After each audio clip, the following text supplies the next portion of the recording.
ನಮಸ್ಕಾರ NRTV Kannada YouTube channel coffee ನ್ಯೂಸ್ಗೆ ಸ್ವಾಗತ. ನಾನು ಅಜ್ಜಂಪುರ ನಾಗೇಶ್.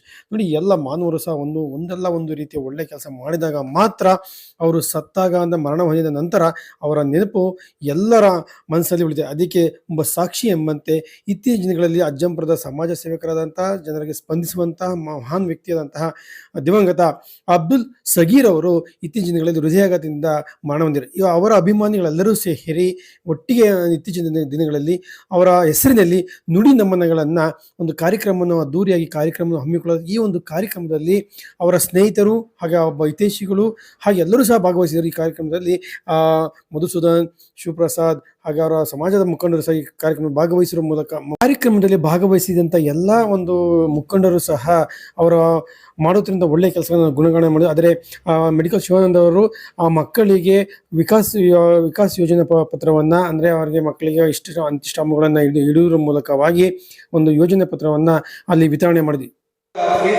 ಫೋನ್ ಮಾಡ್ತಾ ಇದ್ರು, ಏನೇ ಒಂದು ಯಾರ್ಯಾರು ಕಷ್ಟ ಇದ್ದಾಗ ನೀವು ಕಾಲ್ ಮಾಡಿ ನನ್ನ ಜೊತೆ ಯಾವಾಗ ಇರ್ತಿದ್ರು. ಇವತ್ತು ಅವರಿಲ್ಲ, ಬಹಳ ದುಃಖದ ವಿಷಯ. ಯಾಕಂದ್ರೆ ಯಾರೇ ಏನೇ ಆದರೂ ಒಂದು ನಮಗೊಂದು ಅಣ್ಣನ ತರ ಒಂದು ಬೆನ್ನಾಗಿದ್ರು. ಆದ್ರೆ ಅವರಿಲ್ಲ, ಭಾಗವಹಿಸ್ತಾ ಇದ್ದೀವಿ. ಸ್ನೇಹಿತರೆ, ಒಂದು ಜನಸ್ನೇಹಿಯಾಗಿರುವಂತಹ, ಜನಪರವಾಗಿರುವಂತಹ, ಜನರ ಮಧ್ಯೆ ಇರುವಂತಹ, ಜನರ ಸಮಸ್ಯೆಗಳಿಗೆ ಸ್ಪಂದಿಸ್ತಕ್ಕಂಥ ಒಬ್ಬ ಸಗೀರನ್ನ ನಾವಿವತ್ತು ಕಳ್ಕೊಂಡಿದ್ದೀವಿ. ಈಗಾಗಲೇ ನಮ್ಮ ಹಿರಿಯರು ಹೇಳಿದ್ರು, ಹುಟ್ಟು ಸಾವು ಎರಡು ಕೂಡ ಒಂದು ನಾಣ್ಯದ ಎರಡು ಮುಖಗಳು ಅಂತ. ಖಂಡಿತವಾಗ್ಲೂ ಕೂಡ ಹೌದು. ಹುಟ್ಟು ನಮ್ಮ ಕೈಯಲ್ಲಿಲ್ಲ, ಸಾವು ನಮ್ಮ ಕೈಯಲ್ಲಿರುತ್ತೆ. ಆ ಹುಟ್ಟು ಸಾವಿನ ಮಧ್ಯ ನಾವು ಏನಾದರೂ ಕೆಲಸವನ್ನು ಮಾಡಿದ್ರೆ ಅದು ಶಾಶ್ವತವಾಗಿ ಉಳಿಯುತ್ತೆ. ಆ ಶಾಶ್ವತವಾಗಿರುವಂತ ಮನುಷ್ಯ ಉಸಿರು ಮಾತ್ರ ನಿಲ್ಲುತ್ತೆ, ಆದರೆ ಅವನು ಸಾಯಲ್ಲ, ಅವನು ಚಿರಋಣಿಯಾಗಿರ್ತಾರೆ.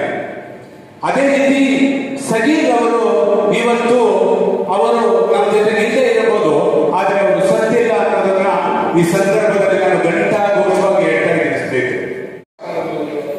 ಅವರು ಏನು, ಹೇಗೆ, ಎಲ್ಲಿ, ಯಾಕೆ ಸಾಕಷ್ಟು ತುಂಬಾ ಅದ್ರ ಬಗ್ಗೆ ಮಾತಾಡೋದು, ಹೆಚ್ಚು ಅದ್ರ ಬಗ್ಗೆ ಹೇಳಕ್ಕೋಗಿಲ್ಲ. ಯಾವುದೇ ಗಲಾಟೆಗಳಿದ್ರು, ಯಾವುದೇ ಕಾರ್ಯಕ್ರಮಗಳಿದ್ರು, ಏನೇ ವಿಶ್ಲೇಷಣೆ ಅಂತ ಸಗೀರ್ ಅವ್ರು ಯಾವಾಗಲೂ ಇರ್ತಿದ್ರು. ಯಾರಾದ್ರೂ ಪರವಾಗಿ ಅವರೊಂದು ಫ್ರೆಂಡ್ಸ್ ಬೆಟಾಲಿಯನ್ ಕರ್ಕೊಂಡು ಇರ್ತಿದ್ರು. ನಾವು ಇಂಥ 100 ಕಾರ್ಯಕ್ರಮಗಳು ಮಾಡಿದ್ರು ಸಗೀರ್ ಅವ್ರ ಕುಟುಂಬಕ್ಕೆ ನಾವು ಸಗೀರ್ ಅವ್ರನ್ನ ಮತ್ತೆ ವಾಪಸ್ ಕೊಡೋಕ್ಕಾಗಲ್ಲ. ಇಂಥ ಮಾತಾಡ್ಬೋದು, ಸಗೀರ್ ಅವ್ರು ಅಲ್ಲಿದ್ರು, ಹೀಗಿದ್ರು, ಹಾಗೆ ಮಾಡಿದ್ರು, ಹೀಗೆ ಮಾಡಿದ್ರು ಅಂತೆಲ್ಲ ಮಾತಾಡ್ಬೋದು. ಸಗೀರ್ ಅವ್ರ ಮಕ್ಕಳಿಗಾಗಲಿ ಅವ್ರ ಹೆಂಡತಿ ಕುಟುಂಬಕ್ಕೆ ನಾವು ಮತ್ತೆ ಸಗೀರ್ ಅವ್ರನ್ನ ಕೊಡೋಕ್ಕಾಗಲ್ಲ.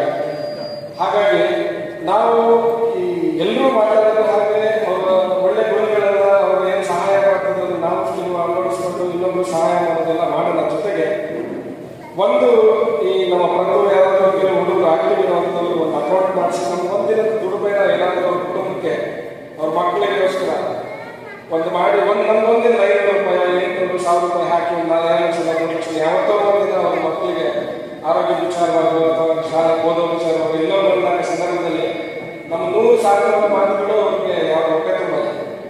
ನಾವು ಅವ್ರಿಗೆ 100 ಸಲ ಹೇಳಿ ಹಾಗಿದ್ದು ಈಗ ಒಂದು 2 ಲಕ್ಷ 3 ಲಕ್ಷ ಮಕ್ಕಳ ಹೆಸರು ಇದ್ರೆ ಅವ್ರ ವಿದ್ಯಾಭ್ಯಾಸಕ್ಕೆ ಸ್ಕೂಲ್ ಬಟ್ಟೆ ಮತ್ತೊಂದು ಅವರ ಚಿಕ್ಕಪ್ಪನಲ್ಲಿ ಇರ್ಬೋದು. ಆದರೂ ನಮ್ಮ ತಂದೆ ಸ್ನೇಹಿತರು ಅಂತ ಮಾಡಿಕೊಂಡ ಒಂದು ಚಿಕ್ಕದ ಸಹಾಯ ಆಗುತ್ತೆ. ಯಾರಾದ್ರೂ ಇನಿಷಿಯೇಟಿವ್ ತಗೊಳ್ಳಿ, ನಾವು ಅದನ್ನು ಮಾಡೋಕ್ಕಾಗಲ್ಲ. ಇದನ್ನ ಯಾರಾದ್ರೂ ಒಂದು ಇನಿಷಿಯೇಟಿವ್ ತಗೊಂಡು ಅಕೌಂಟ್ ಮಾಡಿಸಿ ಒಂದು QR ಕೋಡ್ ಕಳಿಸಿದ್ರೆ ಅವರು ಮನುಷ್ಯನಿಗೆ ಏನು ಮಾಡ್ತಿದ್ಯಾ ಅನ್ನಕ್ಕಾಗಲ್ಲ. ಇವತ್ತು ಯಾವ ಮನೆಗೆ ಇವತ್ತು ಒಂದು ಮನೆ ದೀಪ ಆರಾಧನೆ, ನಾಳೆ ನಮ್ಮನೆ ದೀಪ ಆರಾಧನೆ ಇದಲ್ಲ. ಇದು ಕಂಟಿನ್ಯೂ ಹಾಕೊಂಡು ಇದು ಇಲ್ಲಿಗೆ ನಿಲ್ಬೇಕು, ಇಲ್ಲೇ ನಿಂತ್ಕೋಬೇಕು. ಒಂದು ಎಷ್ಟೇ ದೊಡ್ಡ ಶಕ್ತಿವಂತರಾಗಿ ಅಷ್ಟೇ ಬೆಂಬಲಾಗಿ ಏನಾಗಲಿ ನ್ಯಾಯ ಮಾಡಬೇಕು, ಎಲ್ಲರೂ ಹೋಗ್ಬೇಕು, ಕೂತ್ಕೋಬೇಕು. ತಪ್ಪು ಯಾರಿಂದ ಆಗಿದೆ ಅಂತಲ್ಲ, ಅವ್ರಿಗೆ ಹೊಡಿರಿ ಮಾಡಿ ನೋಡ್ರಿ ಅನ್ನೋದಿಲ್ಲ. ತಿದ್ದಣ, ಸಮಾಜ ತಿದ್ದಬೇಕು. ನಾವು ನಮ್ಮ ಸಮಾಜ ಎಲ್ಲಿವರೆಗೂ ತಿದ್ದಲ್ಲ ನಾವು ಇಲ್ಲಿವರೆಗೆ ನಾವು ನಿಮ್ಗೆ ಹೇಳ್ತೀನಿ ಅನ್ನೋದು ಪ್ರತಿಯೊಂದು ಸಮಾಜದಲ್ಲೂ ನೋಡ್ಬೇಕು. ನಾ ಯಾವ ಸಮಾಜ ನಮ್ಮದೇ ಸಮಾಜ ಅಂತ ಹೇಳ್ತಿಲ್ಲ, ನಮ್ಮ ಸೋದರ ಸಮಾಜದವರು ಇದ್ದಾರೆ. ಏನಪ್ಪ ನೀವು ನಮ್ಮ ಸಮಾಜದ ಬಗ್ಗೆ ಮಾತಾಡ್ತಿದ್ದೀರಿ ಅಂತ ನಮ್ಮ ಸಮಾಜ ಮುಖಂಡರು 60 ಸಾವಿರ ನಮ್ಮ ಸಮಾಜದಲ್ಲೂ ಎಲ್ಲ ಹಿರಿಯರಿಗೆ ಆಲ್ರೆಡಿ ಮಾತಾಡಿದ್ದಾರೆ. ಸಹೋದರ ಅದ್ಭುತವಾದ ಕಾನೂನಿನ ಪರಿಕರಗಳನ್ನು ಅವರು ನಮಗೆ ಪ್ರಸ್ತುತಪಡಿಸಿದ್ರು. ಕಾರಣ ಅಷ್ಟೇ, ಸಗೀರ್ ಅವರು ನಮ್ಮ ಮುಂದಿಗಿಲ್ಲ, ಬಟ್ ಆದ್ರೆ ಅವ್ರು ಮಾಡಿದಂಥ ಕೆಲಸಗಳು ಇಲ್ಲಿ ನಮಗೆಲ್ಲರೂ ಉತ್ತರವನ್ನು ಕೊಡ್ತಾರೆ. ಇವತ್ತೆಲ್ಲ ನಾವು ಇಲ್ಲಿ ಸೇರಿದ ಕಾರಣ ಅಷ್ಟೇ, ಅವರು ಒಳ್ಳೆ ಕೆಲಸಗಳು ಮಾಡಿದ್ದಾರೆ. ಸಮಾಜ ಸೇವೆ ಬಗ್ಗೆ ಹೇಳಿದ್ರು. ಅದೇ ರೀತಿ ಅವರು ನಾನು ಒಂದು ಭೇಟಿ ಮಾಡಿದ್ದೀನಿ ಅನ್ನಪ್ಪಾಶ ಅವ್ರ ಜೊತೆ ಬಂದಾಗ. ಸಗೀರ್ ಅವರು ಒಂದು ಒಳ್ಳೆ ಕೊಡುಗೆಯನ್ನು ಸಮಾಜಕ್ಕೆ ಕೊಟ್ಟಿದ್ದಾರೆ. ಅವರ ಸಾವಿಗೆ ನ್ಯಾಯವನ್ನು ದೊರಕಿಸಿಕೊಡುವಂತ ಒಂದು ಸಂದರ್ಭ ಬೇಕಾಗಿದೆ. ಹಾಗಾಗಿ ಕಾನೂನಿನ ಅರಿವು ತಗೊಂಡು ಕಾನೂನಿನ ಸಲಹೆಗಳನ್ನು ಪಡ್ಕೊಂಡು ಹಿರಿಯರ ಸಮ್ಮುಖದಲ್ಲಿ ಎಲ್ಲರೂ ಕೂಡ ಅವರಿಗೆ ಒಂದು ನ್ಯಾಯವನ್ನು ಕೊಡಿಸುವಂತ ಪ್ರಯತ್ನವನ್ನು ಮಾಡೋಣ ಅಂತ ಹೇಳ್ತಾ, ಹೆಣ್ಮಕ್ಳಿದ್ದಾರೆ.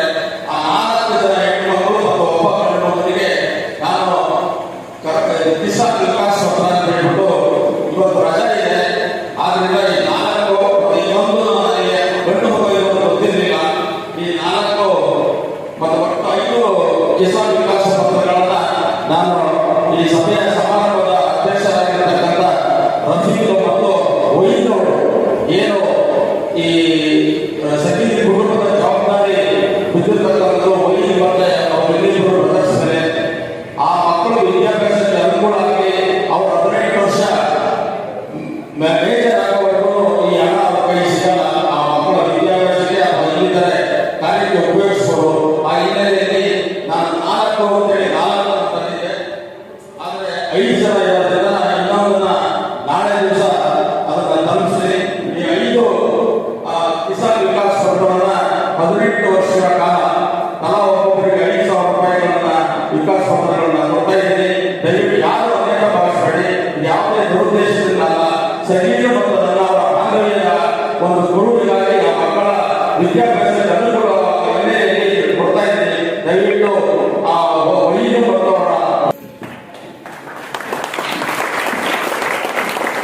ಇದೇ ಸಂದರ್ಭದಲ್ಲಿ ಅಪಾರವಾದ ಅವರು ಮಾಡುವಂಥ ಒಳ್ಳೆಯ ಕೆಲಸ, ಯಾಕೆಂದರೆ ಸಾಕ್ಷಿ ಎಂಬಂತೆ ಈ ಒಂದು ಕಾರ್ಯಕ್ರಮದಲ್ಲಿ ಸುಮಾರಷ್ಟು ಜನ ಅಂದರೆ ಅವರ ಸ್ನೇಹಿತರು, ಅವರ ಬಂಧು ಬಳಗದವರು, ಹಾಗೆ ಎಲ್ಲ ಸಮುದಾಯದ ಜನರು ಸಹ ಈ ಕಾರ್ಯಕ್ರಮದಲ್ಲಿ ಭಾಗವಹಿಸಿರಿ. ಯಾಕಪ್ಪ ಅಂತಂದರೆ ಅವರು ಮಾಡುತ್ತಿದ್ದಂಥ ಒಳ್ಳೆಯ ಕೆಲಸಗಳಿಗೆ ಇದು ಸಾಕ್ಷಿ ಎಂಬಂತೆ ಕಾಣ್ತಾ ಇದೆ. ಏಕೆಂದರೆ ಅವರು ಮಾಡಿದ ಒಳ್ಳೆಯ ಕೆಲಸಗಳಿಗೆ ಎಲ್ಲರೂ ಸಹ ಅವರ ನುಡಿ ನಮನಗಳಲ್ಲಿ ಭಾಗವಹಿಸಿ ವಿಶೇಷ ರೀತಿಯಲ್ಲಿ ಕಂಡು ಬಂದಿತು. ಅಜ್ಜಂಪುರವು ಪಟ್ಟಣ ಪಂಚಾಯತಿ ಮೇಲ್ದರ್ಜೆಗೆ ಏರಿಸಿದ ಹಿನ್ನೆಲೆಯಲ್ಲಿ ಇದೇ ಪ್ರಥಮ ಒಂದು ಚುನಾವಣೆ ಆಗಿದೆ. ಈ ಒಂದು ಚುನಾವಣೆ ಎಲ್ಲ ಅಂದರೆ ಎರಡೂ ಪಕ್ಷದ ಅಂದರೆ ಒಂದು ಕಾಂಗ್ರೆಸ್ ಅವರಿಗೆ, ಬಿಜೆಪಿ ಹಾಗೂ JDS ಅವರಿಗೆ ಒಂದು ಪ್ರತಿಷ್ಠೆಯ ಕಣವಾಗಿ ಬಿಂಬಿಸ್ತಾ ಇದೆ. ಇಲ್ಲಿ ಅಜ್ಜಂಪುರದಲ್ಲಿ 11 ವಾರ್ಡ್ಗಳನ್ನು ಕಾಣ್ತಾ ಇದ್ದೇವೆ. 11 ವಾರ್ಡ್ಗಳಲ್ಲಿ ತಮ್ಮ ಉಮೇದುವಾರಿಕೆ ಸಲ್ಲಿಸಲು ಸಾಕಷ್ಟು ಜನ ನಾನು ಮುಂದು ತಾ ಮುಂದು ಅಂತ ಇದು ಓಡಾಡ್ತಿದ್ದಾರೆ. ಹಾಗೆ ಇನ್ನೊಬ್ಬರ ಮೇಲೂ ಸಹ ಡಿಪೆಂಡ್ ಆಗ್ತಿರೋದನ್ನು, ಅಭ್ಯರ್ಥಿಗಳು ಇನ್ನೊಬ್ಬರ ಮೇಲೆ ಡಿಪೆಂಡ್ ಆಗ್ತಿರೋದನ್ನು ಚಿತ್ರದಲ್ಲಿ ಕಾಣ್ತಾ ಇದ್ದೇವೆ. ಹಾಗಾದರೆ ಈ ಒಂದು ಅಜ್ಜಂಪುರ ಒಂದು ಉಮೇದುವಾರಿಕೆಗೆ ಒಂದು ಹೂವಿನಂಗಡಿ ಸುರೇಶ್ ಅವರಾದ ಮಾಲಾ ಸುರೇಶ್ ಅವರು ತಮ್ಮ ಪಕ್ಷೇತರ ಅಭ್ಯರ್ಥಿಯಾಗಿ ತಮ್ಮ ನಾಮಪತ್ರವನ್ನು ಸಲ್ಲಿಕೆ ಮಾಡ್ತಿರೋ ಚಿತ್ರದಲ್ಲಿ ಕಾಣ್ತಾ ಇದ್ದೇವೆ. ಈ ಒಂದು ಚುನಾವಣೆ ಅಧಿಕಾರಿಯಾಗಿ ಇಒ ಆದಂತಹ ವಿಜಯ್ ಕುಮಾರ್ ಅವರು ಹಾಗೆ PTO ಆದಂತಹ ಸುರೇಶ್ ಅವರು ತಮ್ಮ ಕಾರ್ಯನಿಷ್ಠೆಯನ್ನು ಮಾಡ್ತಿದ್ದಾರೆ. ಈ ಒಂದು ಸಂದರ್ಭದಲ್ಲಿ ಒಂದು ಉಮೇದುವಾರಿಕೆಯನ್ನ ಪಕ್ಷೇತರ ಅಭ್ಯರ್ಥಿಯಾಗಿ ಮಾಲಾ ಸುರೇಶ್ ಅವರು ತಮ್ಮ ಅಭ್ಯರ್ಥಿಯನ್ನ ನಾಮಪತ್ರವನ್ನ ಸಲ್ಲಿಸಿದ್ರು ಚಿತ್ರದಲ್ಲಿ ಕಾಣ್ತಿದ್ದೇವೆ. ನಾಮಪತ್ರವನ್ನು ಸಲ್ಲಿಸೋದಕ್ಕೆ ಕೊನೆ ದಿನಾಂಕ ಮಂಗಳವಾರ ಅಂದರೆ 5ನೇ ತಾರೀಕು ಆಗಿರುತ್ತೆ. ಆದ್ದರಿಂದ ನಾಳೆಯಿಂದ ಸಾಕಷ್ಟು ಒಂದು ನಾಮಪತ್ರವನ್ನು ಸಲ್ಲಿಕೆಯ ಒಂದು ನಿರೀಕ್ಷೆಯಲ್ಲಿದ್ದೇವೆ. ಈ ಒಂದು ಚುನಾವಣೆಯಲ್ಲಿ ಆ ಒಂದು ಸಾರ್ವಜನಿಕರು ಬಿಸುಗುಟ್ಟುತ್ತಾ ಮಾತಾಡುತ್ತಿರುವ ಚಿತ್ರದಲ್ಲಿ ಕಾಣ್ತಾ ಇದ್ದೇವೆ. ಏಕೆಂದರೆ ಯಾವ ಅಭ್ಯರ್ಥಿ ನಾವು ಒಂದು ಬೆಂಬಲ ಮಾಡಬೇಕು ಎಂಬ ಬಗ್ಗೆ ಸುಮೀಕ್ಷವಾಗಿ ನೋಡ್ತಾ ಇದ್ದಾರೆ. ಆ ಒಟ್ಟಾರೆಯಾಗಿ ಅಜ್ಜಂಪುರ ಒಂದು ಪಟ್ಟಣ ಪಂಚಾಯಿತಿ ರಂಗಿನ ಹಾಗೆ ಬಿಂಬಿಸ್ತಾ ಇದೆ. ಏಕೆಂತಂದ್ರೆ ಕಾವು ಏರ್ತಾ ಇದೆ. ಈ ಒಂದು ಬಿಸಿಲು ಹೇಗೆ ಏರ್ತಾ ಇದೆಯೋ, ಮಳೆ ಬಿಟ್ಟ ಮೇಲೆ ಬಿಸಿಲು ಹೇಗೆ ಏರ್ತಾ ಇದೆಯೋ ಅದೇ ರೀತಿಯಾಗಿ ಅಜ್ಜಂಪುರ ಪಟ್ಟಣ ಪಂಚಾಯಿತಿಯ ಚುನಾವಣೆ ಚದುರಂಗ ತುಂಬಾ ಕಾವೇರ್ತಿರೋದನ್ನ ಚಿತ್ರದಲ್ಲಿ ಕಾಣ್ತಾ ಇದ್ದೇವೆ. ಅಜ್ಜಂಪುರ ತಾಲೂಕು ಒಂದು ವಿಶಿಷ್ಟ ರೀತಿಯಲ್ಲಿ ಒಂದು ಪಡ್ಕೊಂಡು ಅಂದ್ರೆ ಹೇಳ್ಬೋದಾಗಿದೆ. ಚಿಕ್ಕಮಗಳೂರು ಜಿಲ್ಲೆಯ ಕೊನೆಯ ಒಂದು ತಾಲೂಕಾಗಿ ನಿರ್ಮಾಣವಾಗಿದೆ. ಈ ಇದರಲ್ಲಿ ಒಂದು ಬಯಲುಸೀಮೆಯನ್ನು ಹೆಚ್ಚಾಗಿ ಕಾಣ್ತಾ ಇದ್ದೇವೆ. ಈ ಒಂದು ಬಯಲುಸೀಮೆಯಲ್ಲಿ ಹಳ್ಳಿಗಾಡಿನಿಂದ ಒಂದು ಅಂದ್ರೆ ಶೂನ್ಯ ಭಾಗದಿಂದ ಸಾಕಷ್ಟು ಜನ ವಿದ್ಯಾರ್ಥಿಗಳು ಸಹ ಇಲ್ಲಿ ಬಂದು ಇಲ್ಲಿನ ಕಡೂರಿಗೆ, ಚಿಕ್ಕಮಗಳೂರಿಗೆ ಹೋಗ್ತಾ ಇದ್ದಾರೆ. ಈ ಒಂದು ಸಂದರ್ಭದಲ್ಲಿ ವಿದ್ಯಾರ್ಥಿಗಳು ತಮ್ಮ ಭವಿಷ್ಯವನ್ನು ರೂಪಿಸಿಕೊಳ್ಳಲು ಹೆಚ್ಚಿನ ಶಿಕ್ಷಣ ಪಡೆಯಲಿಕ್ಕೆ ಬೇರೆ ಊರುಗಳು ಹೋಗ್ಬೇಕಾಗಿದೆ. ಈ ಸಂದರ್ಭದಲ್ಲಿ ಒಂದು KSRT ಒಂದು ಬಸ್ಸಿಗೆ ಎಷ್ಟು ಮುಗಿಲು ಬಿದ್ದಿದ್ದಾರೆ ಅಂತ ನೋಡ್ತಾ ಇದೆ. ಅಂದ್ರೆ 8:30ಯಿಂದ 9:30 10 ಗಂಟೆ ವರ್ಷದಿಗೆ ಏನಾದರೂ ಒಂದು ಕರ್ನಾಟಕ ಸಾರಿಗೆ ಸಂಸ್ಥೆಯವರು ಇನ್ನೂ ಒಂದು ಹೆಚ್ಚಿನ ಒಂದು ಬಸ್ಸನ್ನು ಬಿಟ್ಟಿದ್ದೆ ಆದರೆ ವಿದ್ಯಾರ್ಥಿಗಳಿಗೆ ಸಾಕಷ್ಟು ಅನುಕೂಲ ಆಗ್ತದೆ. ಯಾಕೆಂತಂದ್ರೆ ತುಂಬಲಾಗದಷ್ಟು ಈ ಒಂದು ಸಂದರ್ಭದಲ್ಲಿ ತುಂಬ್ತಾ ಇದ್ದಾರೆ. ಸಾಕಷ್ಟು ವಿದ್ಯಾರ್ಥಿಗಳು ಹಾಗೇ ಇರಬೇಕಾಗ್ತದೆ. ಅದು ಪ್ರೈವೇಟ್ ಬಸ್ಸಿಗೆ ಹೋಗ್ತಾ ಇದ್ದಾರೆ. ಅದರಿಂದ ಸಾಕಷ್ಟು ಅವರಿಗೆ ನಷ್ಟ ಆಗ್ತಾ ಇದೆ. ಯಾಕೆಂತಂದ್ರೆ ಹಣಕಾಸನ್ನು ಕೊಟ್ಟು ಹೋಗ್ಬೇಕಾಗ್ತದೆ. ಅದರಿಂದ ಡಿಪೋದವರು ಇತ್ತ ಗಮನ ಹರಿಸಿ ವಿದ್ಯಾರ್ಥಿಗಳಿಗೆ ಅನುಕೂಲ ಮಾಡಿಕೊಡ್ತಾರಾ ಎಂಬುದನ್ನ ನಾವೆಲ್ಲರೂ ಸಹ ಕಾದು ನೋಡೋಣ.